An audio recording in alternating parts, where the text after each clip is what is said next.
It is my pleasure today to welcome each of you to our first ever Everyday ABC conversation.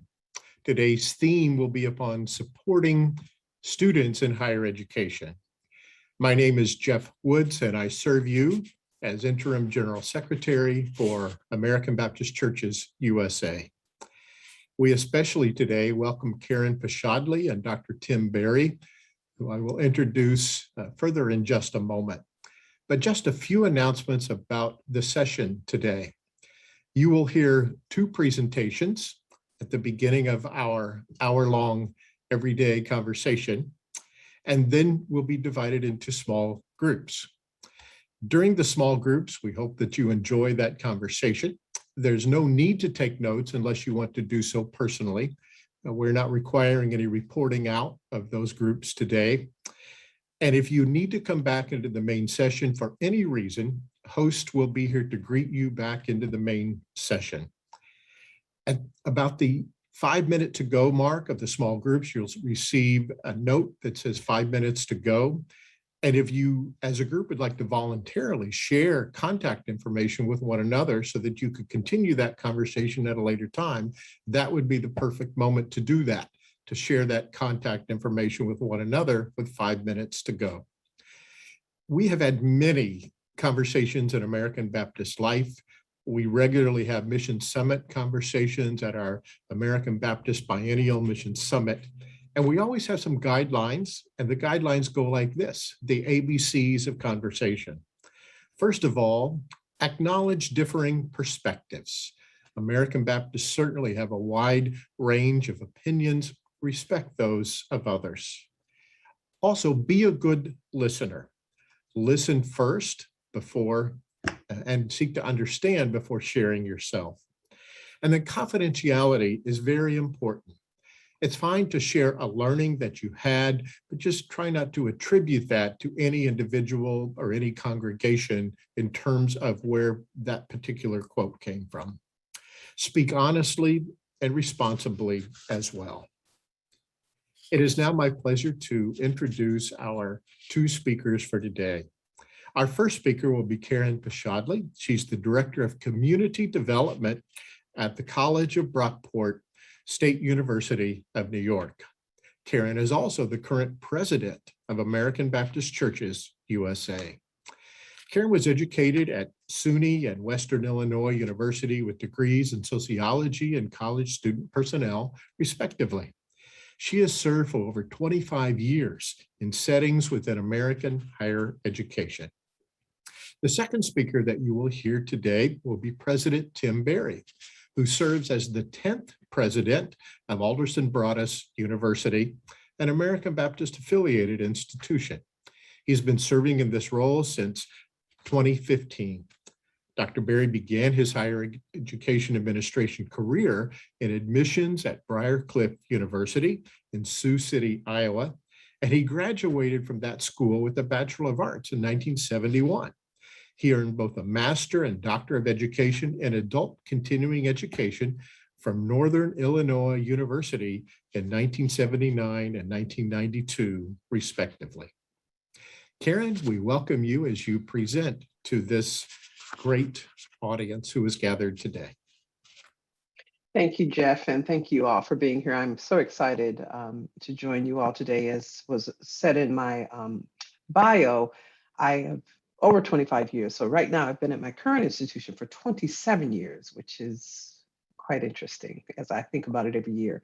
And in that role, I've had a variety of spaces that I've worked in, and most specifically now I work in community service, democratic engagement, leadership development, and I hold several positions across campus on committees like our Middle States. I chair our Equity, Diversity, and Inclusion for our College Senate. So really pride myself on having a broad reach across campus. So this conversation today is really important for us, and I'm so excited to engage. So just a couple thoughts that I want to just open up with, and I'm looking forward to our other speaker to share perspective from the President's Suite. So being in the Division of Enrollment Management and Student Affairs on our campus, which is primarily the front-facing group for students alongside faculty, But some of the things that I've come across in preparation for this talk today is as we look at how we are returning to campus. So SUNY, State University of New York, most of our campuses returned after working from home in essence on July 6th. So we were off campus working remotely and we're back. And so as we've come back, some of the stats that have come out, and actually this morning there was an article in our one of our trade publications that 700,000 students or young people that would have ordinarily been in college this fall are not. So that's almost 750,000 of our students that we would have expected to be are not in school this semester or this year. Hopefully this spring, some of them will return.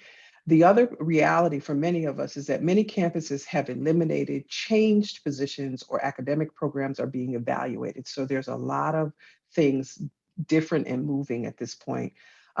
So a lot of questions that existed before the pandemic have been exacerbated by the pandemic. So when we look at numbers of students in programs and program viability, I should say, all of that is up in the air right now, really thinking about how we maintain.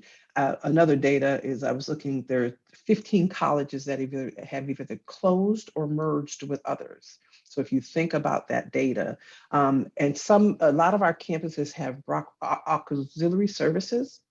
And those are the folks who provide the bookstores, the food service, and many other services on campus. Some of them are showing losses of 30 to 40% in income. And so when you think about that, that's what also fuels some of the programming monies that exist on campus. So I wanted to give that kind of as a backdrop, because what that means for our students is that they are really coming back to campuses that are very different. So departments have lost positions, programs are being challenged, that sort of thing. So that's the backdrop. I also want to just talk about students in general. So I teach as well as do administrative work. And when the pandemic first began, I was teaching a course that I had 30 students in. And one of the things that was just blew my mind as we were all trying to adjust to what the pandemic meant and what it looked like, so many of our students struggled. And they struggled in the sense of, there were days on class when we were having class, I couldn't get them to turn on their cameras. That was again a very interesting thing. But more importantly for me, when we had the conversation, it was because many of them found themselves not able to get out of bed. So they were literally in bed doing their best to take classes, right? So, and what we're seeing is a lot of mental health issues right now, because again, many of our students were not prepared. None of us were, but especially our young people were not prepared. So just having taught that class and even being back now, one of the other dynamics that we're seeing for many institutions because many of us were online, the first years and our second years are really all first year students. So our second year students didn't have a traditional first year. The students coming in from high school that graduated from high school last year and are coming as freshmen or new students this year, they didn't have the rituals related to that transition. So if you think about it, most of them didn't have proms, most of them didn't have senior pictures, so all of those traditions and rituals they didn't have. So what I'm finding, I'm teaching a freshman seminar class right now, what I'm finding is that many of them are kind of still one foot in high school, not having, finished, they didn't do the summer vacation. So it's like they're here and we're dealing with so much of the adjustment issues that were typically happen in that senior year. So those are some of the ways that we see that I'm seeing in the classroom. And then on the activity side or the extracurricular side, what we're seeing is students not wanting to participate. So whether that's a function of the campus having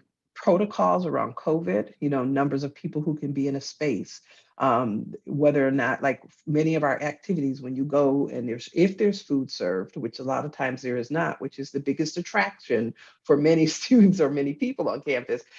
So not having food available, but if it is available, it's individually packed, and it's just, so there's a very different sense on campus. It's like, for me, it's like sterile, right? It's like everything, and I get it for COVID, it has to be, but I think it has created an environment for our communities that is very different from what we knew.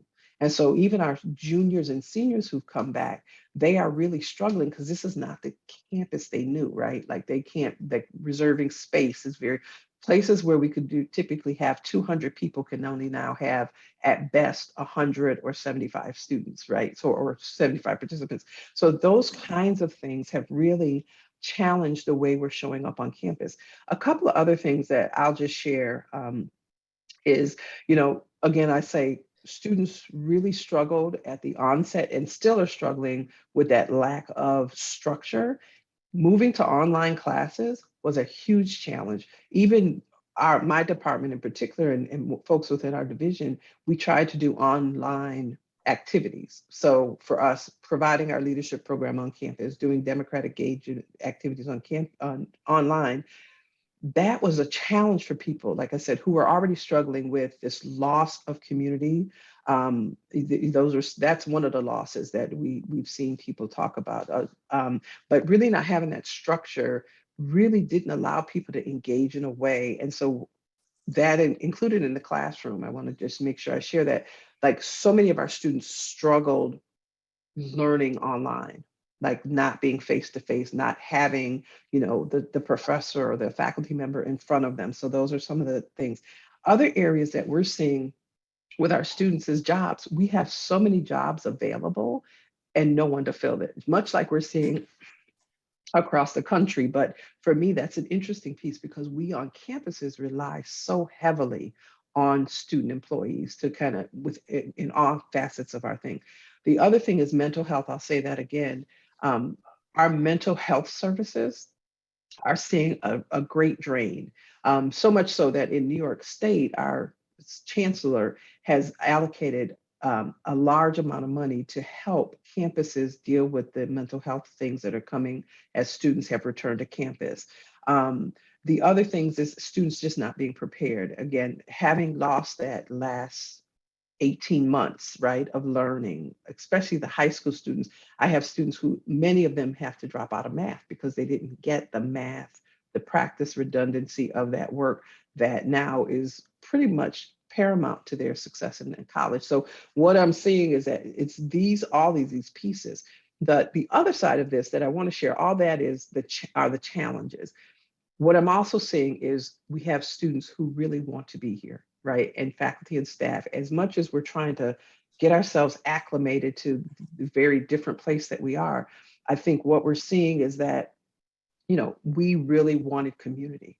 And so that's a space now we're seeing. I feel like what I'm seeing across the country with many of my colleagues and talking to them is people really trying to figure out how do we come back to community? How do we embrace and really look at what has been the last 2 years of our life, basically, and how we have conversations around that. So that's another piece for me that I'm optimistic around because I think it's providing us an opportunity to engage in conversations that we may or may not have been willing to have before, particularly around solving some of our issues and how we come together to work towards the resolution of those. So those are a few things that I wanted to just share around that. I think some of the things that I would, as I end, is just talking about a renewed need to talk about purpose, helping our young people understand purpose, work ethic, and just the realities of, for me, it's creating agency for oneself. And how do you engage? How do you create and figure out what it is you and how you want to contribute to the world? So that's a piece for me that, again, I'm very optimistic about because I think there's an opening for that, even more so than it has been, particularly on campuses that are not necessarily from that private. Many private schools focus on that more, but I'm talking more from a state school piece. The last piece I want to share is that, and I should have shared this earlier, there is a huge focus or need around food insecurity. So that's another piece that as we think about our role as American Baptists in churches and regions, and that there is a great pull on food insecurity. So there are many students, faculty and staff, truthfully, that are showing up and need help with getting food. So that's another piece that I would say as we look at opportunities for us to serve in the various communities I would share. So thank you again for allowing me to open up with some remarks, and I look forward to the conversation. Thank you, Karen. I just posted a discussion question for us to reflect upon as we hear the presentations today. We invite Dr. Berry to speak. Thank you. Thank you. I'm really excited about this opportunity, and Karen, I'm sure you are as well, because this invitation forced me to create thought around the pandemic and what it's doing to us. Presidents give a lot of speeches, and some of them are very rah-rah type of speeches. But this one is more purposeful. This is more insightful. And I want to thank Jeff, and I want to thank the American Baptist Churches and the board of the American Baptist Churches for not forcing me, but allowing me the opportunity to investigate the experience that Karen just referred to. I think the title, Everyday Conversations, struck me as one, practical, not that our other conversations are not. Secondly, focused externally on what the pandemic has done to us, but also what we are doing to the pandemic. And I'll talk about that later. But the conversations imply dialogue and sharing and reflection. And isn't that the purpose of our professional lives in general?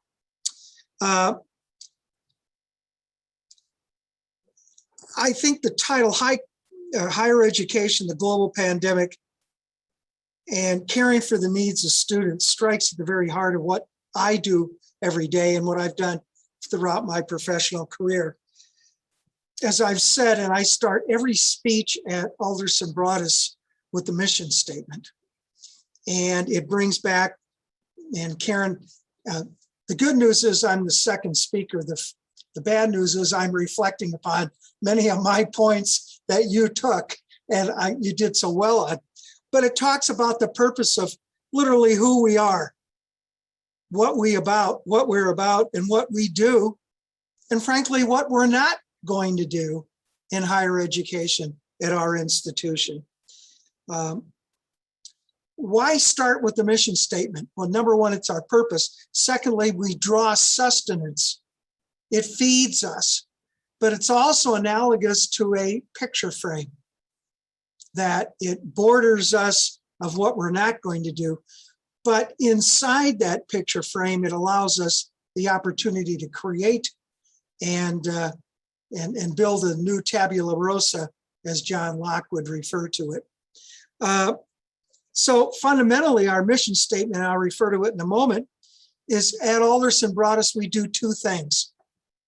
We teach and we learn. And everything else is secondarily to those two purposes. So our mission statement is to provide our students with the highest quality education. Striving, and this is the word I love, striving to prepare students to succeed in their chosen disciplines, and then to fulfill their roles in society, a diverse society, ever diverse society, as well-rounded and responsible citizens. So when you talk about high quality education, immediately we go to teaching and learning. But the implication is high quality service, high quality meeting the needs of our community, both faculty and staff, as well as students.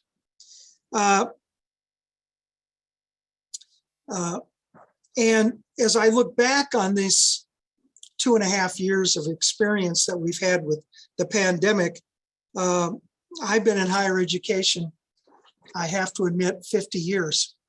And I've never had 2.5 years like I've had in those 50 years. And I know people think, and I've been told this, that presidents have a lot of answers. And there were a lot of times that I had no idea what I was doing.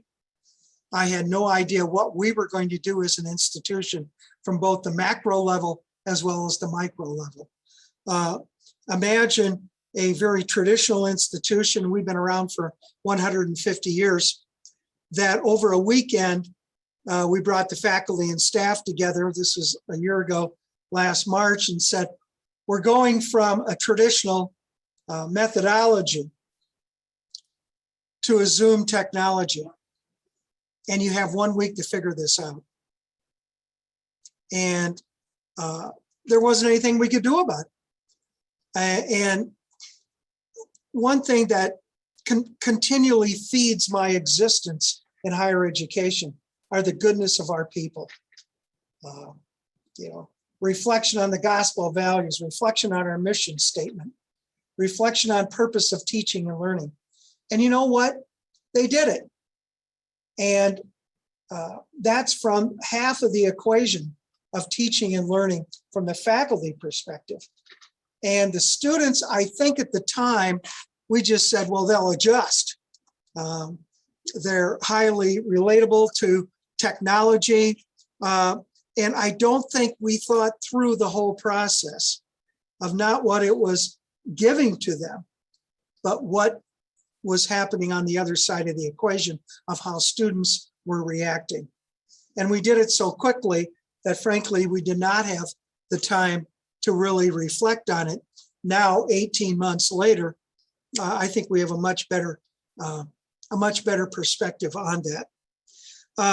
But I think the whole issue of how are we going to deal with student affairs and how are we going to deal with teaching modalities and reflection on safety protocols and the overall fear in society. And if you take a macro, micro perspective, higher education is the micro, but the macro, look at the tremendous changes in society we're going through. Black Lives Matter, I see a poster in Karen's window. The whole issue of the political changes we've had in society are just two examples that have just whipsawed society back and forth, where if the students weren't asking about what was going on in life, certainly their parents were, and other members of society, members of churches, etc. So I think that that's all for us to ponder. And again, that macro micro reflection is how much fear did each one of us have about our own security, our own safety? And if you know anything about Maslow, we went immediately to security. And even though we're good Christian people, we're worried about everybody else.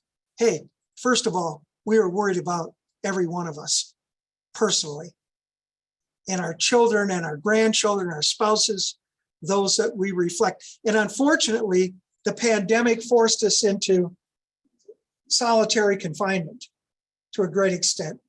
We're social animals. We need each other. And we had very little to talk to on a personal basis for at least some period of time there. And then we released the valve a little bit from that year to last year, 2021. And what did we meet of coming back were a whole new set of protocols. I had a board member ask me, well, what protocols are you concerned about? And I said, well, the NCAA. In West Virginia, the state legislature, the Department of Health, the Higher Ed Policy Commission, which dealt with all of the publics and privates, let alone our own protocols internally, and the county protocols and the city protocols. And, I never thought about social isolation. I never dealt with vaccine rates. I never dealt with quarantining. Just the thought of quarantining college students was beyond my toolbox, to be quite honest with you. But last year, Alderson Broadus did something that a lot of people have commented on, either positively or in a questioning manner, is we were in session all year. We had very few faculty members, because of health reasons, teaching through virtual, and we got through the year. And we had a lot of insecurity on the part of faculty and staff. We had a few students that said, you have to send us home. The student I remember that came in and he was absolutely petrified. And he said, you have to send us home today. And I said, well, let's talk about this. I said, where are you from? And he said, Cleveland. And I said, who do you live with? And he said, well, my mother and my grandmother. And providentially that day, I had national statistics on COVID. And I said, basically, you're going to go home to give your grandmother COVID, aren't you? And he said, no, no, no. I'm getting away from here. And I said, virtually in West Virginia, it is a far less possibility in a town of 2,000 people like we are, that you're going to get COVID compared to going home to Cleveland to give to your grandmother. And he looked at me, and I know he didn't believe me, but he accepted it, I guess would be. And we had our ups and downs on quarantine, ups and downs on a number of different items. And what we found out, it was not in the classroom. It was not on the practice field. It was socialization. And every outbreak we determined came from community spread. So it was a year unlike any other year for a lot of reasons. But getting back to what Karen alluded to, the whole issue of mental health. And what I said to our faculty and staff, I give 3 State of the Universities addresses every year. And what I said to them last year, it's been a year and a half roughly of COVID. I said, we're tired. We're worn out. We're distraught. We're fearful. I said, go home and enjoy the summer. And then I thought for some unreasonable situation, I thought we're going to have a long summer. Well, we didn't. We're back at it again. And I think the fatigue is there. The fear is there. And even though we're back to normal, we're back to a new normal. And I don't think we're ever going to go back to the good old days. Students that came with academic problems still have academic problems. I read the same article, I don't know, it was Inside Higher Ed or whatever you read today about freshmen are still freshmen, sophomores are still freshmen, and all of that. And we've lost definitely some traction in higher education preparation. But if you want a really interesting discussion, talk to elementary teachers, talk to junior high people, high school people. Our daughter teaches 3rd grade, and it's another world. And I don't know how we capture the best of the past and move forward in the formative years, but I do know that we've lost something, and we're dealing with that with our students. Now, COVID was good, believe it or not. We're up in new students because they wanted to leave home. They wanted to go to college and have that college experience. We lost in returning students. And Karen, the best statistic you gave was 700,000 didn't return. I've heard it's up to 900,000 in another report. So who cares? But a lot of students are not working. Look at the labor market. They're not in higher education. So say it's 700, let's cut it, the difference. Let's say 800,000. 800,000 people. What are they doing? And my suspicion is they're fearful. They're trying to connect. They don't have the skills to connect, or the world has made them unconnectable. And that's something I think from a very spiritual perspective, that's something for the church to examine, that generation. And I wish us all well in that conversation. Thank you. Uh, Yep.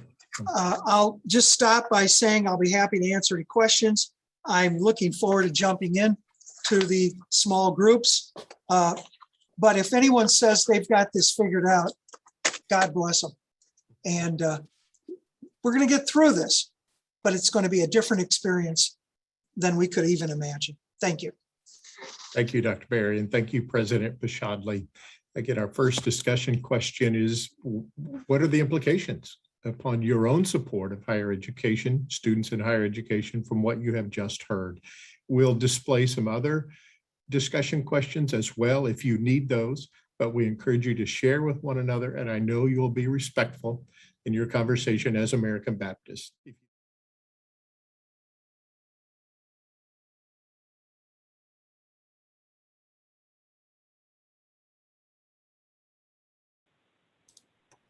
We welcome persons back today from the small group conversation.